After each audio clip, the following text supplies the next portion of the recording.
Hello दोस्तों, नमस्कार। मैं अभिनव राय एक बार फिर से आप सबका स्वागत करता हूं अपने यूट्यूब चैनल नॉलेज एकेडमी अभिनव में।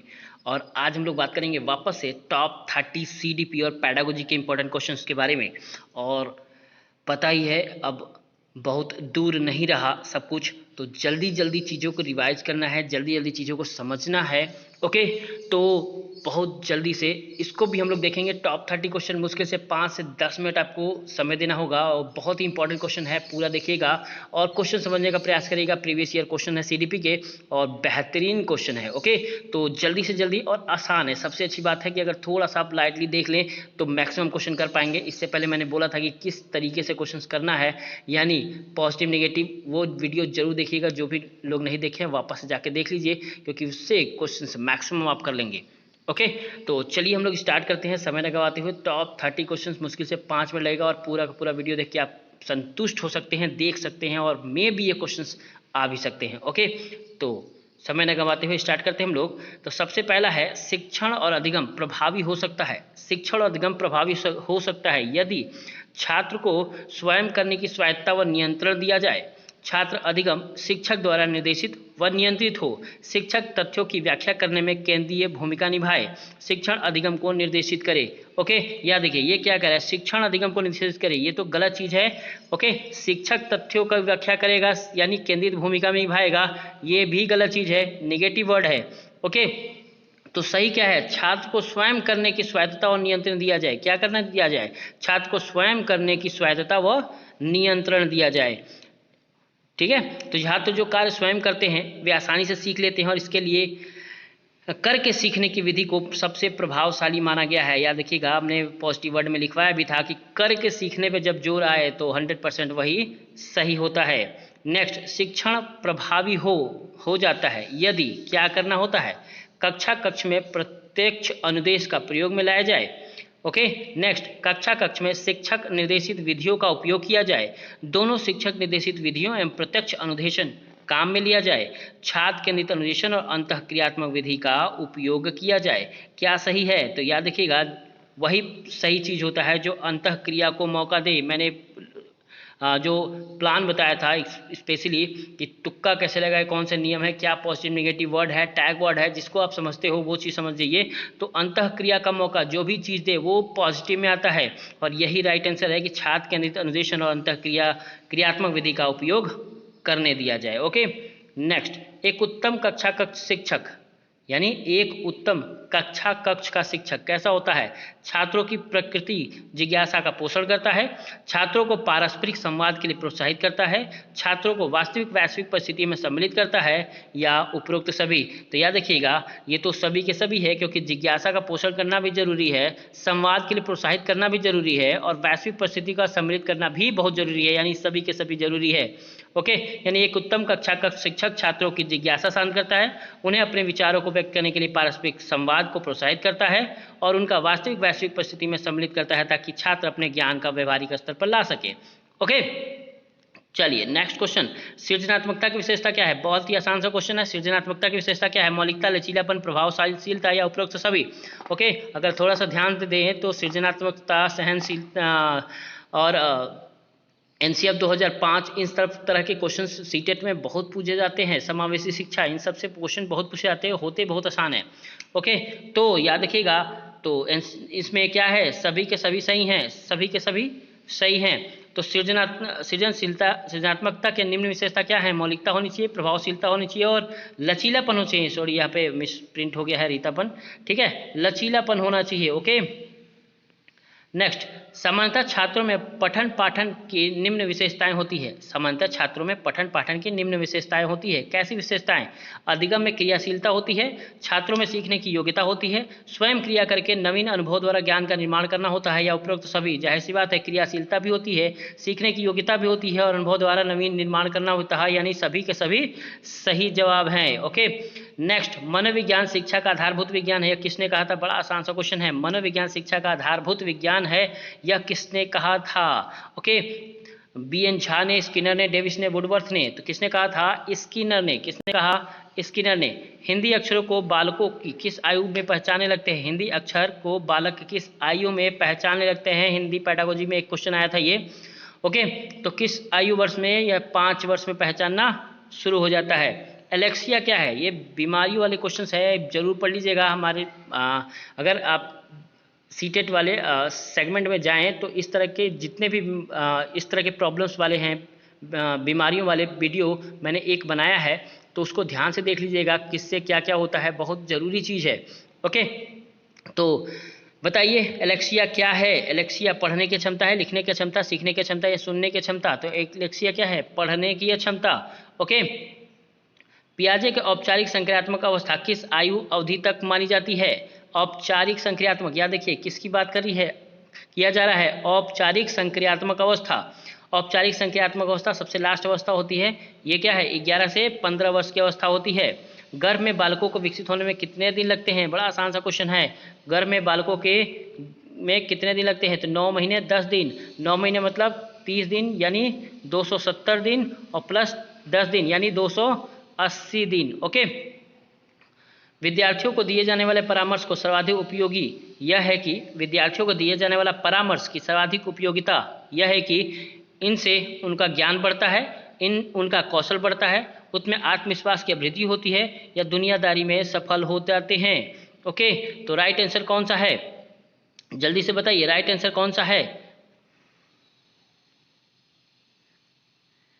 उनमें आत्मविश्वास की अभिवृद्धि होती है, आत्मविश्वास की अभिवृद्धि होती है। परामर्श का परिणाम प्रभाव छात्रों में आत्मविश्वास में वृद्धि करता है। परामर्श वह पद्धति है जिसके द्वारा किसी भी समस्या पर शोध करके उसका हल निकाला जाता है और छात्र व्यक्ति अपने आगे आने वाली बाधाओं को आसानी से पार कर सकता है। ओके, यही चीज परामर्श है।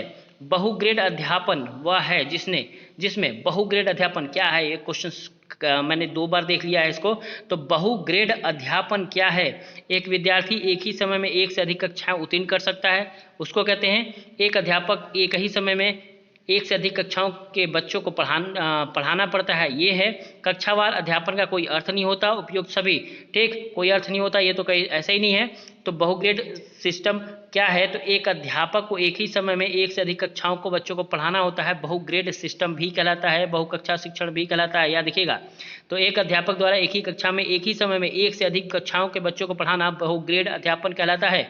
ओके, नेक्स्ट आसान सा क्वेश्चन है, शिक्षक की भूमिका है। शिक्षक की भूमिका क्या है, ज्ञान का संप्रेषण करना, छात्रों को अनुशासन में रखना, छात्र केंद्रित क्रिया आधारित अंतःक्रियात्मक अधिगम सृजन करना, उपरोक्त में से सभी।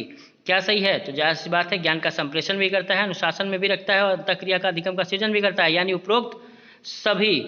ओके, तो निम्न भूमिका क्या क्या है, ज्ञान का संप्रेषण करना, क्रिया आधारित अधिगम का सृजन करना, अनुशासन बनाए रखना, छात्रों की समस्याओं को हल करना, और छात्रों की जिज्ञासाओं को शांत करना। ये कुछ मुख्य भूमिकाएं हैं शिक्षक की। तो पठन पाठन में शिक्षक को करना चाहिए, क्या करना चाहिए, ज्ञान का मौखिक हस्तांतरण कर देना चाहिए, जिज्ञासु प्रवृत्ति को प्रोत्साहित करना चाहिए, कक्षा कक्ष में पाठ्य पुस्तक द्वारा शिक्षण होना चाहिए, उपयुक्त में से कोई नहीं। ओके, तो मौखिक हस्तांतरण कर देने से शिक्षक का काम पूरा नहीं हो जाता, ठीक है। और कक्षा कक्ष में पाठ्य पुस्तक केंद्रित शिक्षा, ये मैंने निगेटिव में लिखवाया था कि पाठ्य पुस्तक केंद्रित नहीं बल्कि जीवन केंद्रित होना चाहिए। ओके, तो कौन सा सही जवाब है, तो जिज्ञासु प्रवृत्ति को प्रोत्साहन करना, जिज्ञासु प्रवृत्ति को प्रोत्साहन करना पठन पाठन में शिक्षक को करना चाहिए। एक प्रतिभाशाली बालक की आप मदद कर सकते हैं, कैसे, उस पर अधिक ध्यान देकर, उसे अधिक पुस्तक देकर, उसे अधिक समय देकर, उसे संबंधित अधिगम अनुभव देकर। या देखिए, उसे ज़्यादा ध्यान देंगे, व्यक्तिगत ध्यान अच्छी चीज़ है, लेकिन ज़्यादा ध्यान, अधिक ध्यान अच्छी चीज़ नहीं होती। अधिक ध्यान से बच्चा प्रॉब्लमेटिक हो जाएगा। ओके, उसे अधिक पुस्तक देकर, उसे अधिक समय देकर नहीं, उसे संबंधित अधिगम अनुभव देकर। ओके, उसे अधिगम अनुभव दें, बच्चा खुद ब खुद सीख जाएगा। ओके, जीन पियाजे के अनुसार 0 से 5 वर्ष की आयु के बालकों का मानसिक विकास 4 अवस्थाओं में होती है। इसमें से 7 से 11 वर्ष आयु वर्ग के विकास की अवस्था क्या होगी, बड़ा आसान सा क्वेश्चन है। कौन सा, संवेदी बुद्धि विकास अवस्था, पूर्व संक्रियात्मक अवस्था, मूर्त संक्रियात्मक अवस्था, औपचारिक संक्रियात्मक अवस्था, जल्दी से बता दे, आसान सा क्वेश्चन है। तो ये होगा मूर्त संक्रियात्मक अवस्था। कौन सा है, मूर्त संक्रियात्मक अवस्था। अगर जीन पियाजे की 4 अवस्थाएं हैं, यानी पहला है संवैधानिक बुद्धि विकास अवस्था है 0 से 2 वर्ष, पूर्व संज्ञा अवस्था है 2 से 7 वर्ष, मूर्त संज्ञात्मक अवस्था है 7 से 11 वर्ष, और औपचारिक संक्रियात्मक अवस्था है 11 से 15 वर्ष। और यही 7 से 11 वर्ष वाला पूछा था, यानी मूर्त संक्रियात्मक अवस्था। एक अध्यापक के रूप में आप उन विद्यार्थियों में से किस प्रकार निपटेंगे जो कक्षा की पिछली सीटों पर बैठे आपस में बात कर रहे हैं। ओके, यानी आपस में बात कर रहे हैं, क्या करेंगे आप, उनकी अपेक्षा करेंगे, उन्हें चुप रहने के लिए कहेंगे अथवा कक्षा से बाहर जाने को कहेंगे, उन्हें कक्षा से बाहर कर देंगे, यह जानने का प्रयास करेंगे कि वे ध्यान क्यों नहीं दे रहे हैं। जाहिर सी बात है, यह जानने का प्रयास करेंगे कि वो ध्यान क्यों नहीं दे रहे हैं, याद रखिएगा। लेकिन अगर सब कुछ कर लिया शिक्षक, कभी कभी सीटेट में ऐसे भी क्वेश्चन आता है कि जब सब कुछ कर लिया, पूरा समझा दिया, उसके बाद भी शिक्षक काम नहीं कर रहा है, तो हम उसको क्या करेंगे, उस पर ध्यान नहीं देंगे, यानी उस पर अपेक्षा करेंगे। ओके,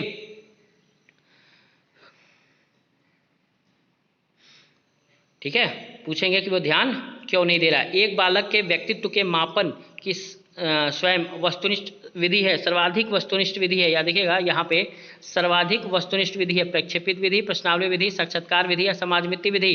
तो सर्वाधिक अपेक्षित विधि कौन सा है, प्रक्षेपी विधि। क्या है, प्रक्षेपी विधि। बालक का व्यक्तिगत मापन और सर्वाधिक वस्तुनिष्ठ विधि कौन सी है, प्रक्षेपी विधि। ओके, भारत में शिक्षा प्रणाली कैसी होनी चाहिए, छात्रों को जीवन के लिए तैयार करती है, रोजगार के लिए तैयार करती है, व्यावसायिक विषयों के लिए तैयार करती है, परीक्षा के लिए तैयार करती है। याद कि अगर परीक्षा के लिए तैयार होगा तो शिक्षा किस बात का, व्यावसायिक, हमने कहा था निगेटिव है, व्यवसाय जैसे चीज़ों को निगेटिव मान ले, तो क्या सही है, छात्रों को जीवन के लिए तैयार करना। ओके, छात्रों को जीवन के लिए तैयार करना।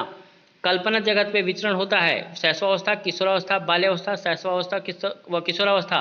याद देखिए, कल्पना जगत में विचरण किशोरावस्था में भी होता है, शैशवावस्था में भी होता है। राइट आंसर यही है, यानी अगर एक ऑप्शन होता तो किशोरावस्था लगाते, ठीक, लेकिन यहाँ दोनों हैं तो दोनों बेस्ट हैं। बालक मुख्य रंगों की पहचान कर लेता है, 5 वर्ष, 2 वर्ष, 3 वर्ष, 4 वर्ष। कब कर लेता है, तो 5 वर्ष में बालक मुख्य रंगों की पहचान कर लेता है। छोटे छोटे वाक्यों को बोलना तथा 3 पहियों की साइकिल चलाना, यह कार्य किस अवस्था में है, बहुत बार क्वेश्चन आया है सीटेट में।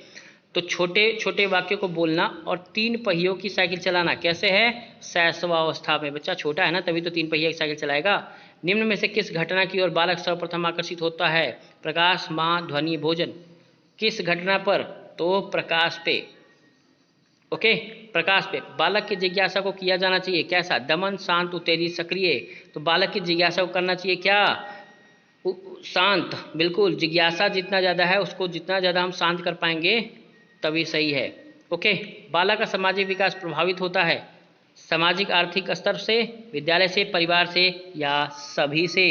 ओके, तो किससे सही होगा, याद रखिए, जल्दी से बताइए किससे सही होगा, बालक का सामाजिक विकास प्रभावित। ओके, तो परिवार से।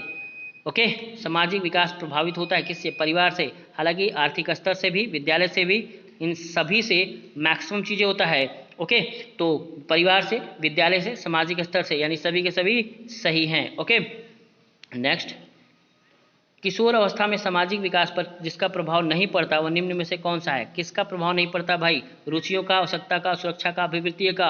अगर आसान सा क्वेश्चन है, बहुत ही आसान सा क्वेश्चन है, किसका प्रभाव नहीं पड़ता, तो रुचियों का पड़ता है, आवश्यकताएं का पड़ता है, अभिवृत्ति का भी पड़ता है। किसका नहीं पड़ता, असुरक्षा का। ओके, किसका नहीं पड़ता, असुरक्षा का।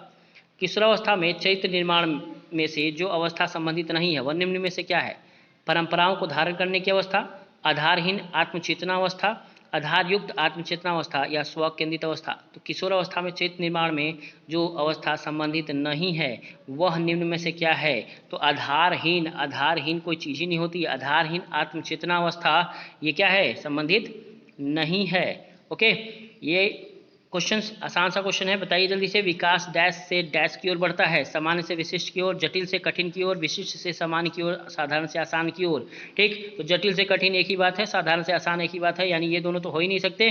ठीक, विशिष्ट से सामान्य या सामान्य से विशिष्ट। तो विकास कैसे चलता है, विकास कैसे चलता है, जल्दी कमेंट करके बताइए, विकास कैसे चलता है। तो याद रखिएगा, सामान्य से विशिष्ट की ओर। कैसे चलता है, सामान्य से विशिष्ट की ओर। विकास कभी न समाप्त होने वाली प्रक्रिया है। यह विचार किससे संबंधित है, कभी न समाप्त होने वाली प्रक्रिया है। अंतः संबंध का सिद्धांत, निरंतरता का सिद्धांत, एकीकरण का सिद्धांत, अंतःक्रिया का सिद्धांत। ओके, तो कई बार क्वेश्चन आ चुका है ये, तो जल्दी बताइए, कभी न समाप्त होने वाली प्रक्रिया का सिद्धांत कौन सा है, निरंतरता, कॉन्टिन्यूटी के सिद्धांत। ओके, और लास्ट क्वेश्चन है, किशोरावस्था आदर्श की अवस्था है, इस सिद्धांत के निर्माण की अवस्था है, साथ ही जीवन का सामान्य समायोजन है। परिभाषा देने वाले कौन थे, यानी किशोरावस्था आदर्शों की अवस्था है, सिद्धांतों की निर्माण की अवस्था है और जीवन का सामान्य समायोजन है। यह परिभाषा किसने दिया था, हेनरी रिपोर्ट, जेन पियाजे, फ्रेडरिक ट्रेसी और E.L. पील। ओके, तो ये जो जवाब है वो है जीन पियाजे। तो बहुत ही फास्ट तरीके से हम लोगों ने 30 के 30 क्वेश्चन देखे, बहुत ही बेहतरीन क्वेश्चन है, मैक्सिमम क्वेश्चन आए हुए क्वेश्चन है। ओके, तो अगर आपको सेगमेंट वीडियो पसंद आए तो लाइक जरूर दबा दीजिए। ठीक, मैंने वीडियो के बीच में कभी नहीं टोका आपको, तो लास्ट में एक बार ये जरूर है कि आप मन से लाइक बटन जरूर दबाइए। तो कैसा रहा जरूर बताइएगा। आज के लिए इतना ही, धन्यवाद।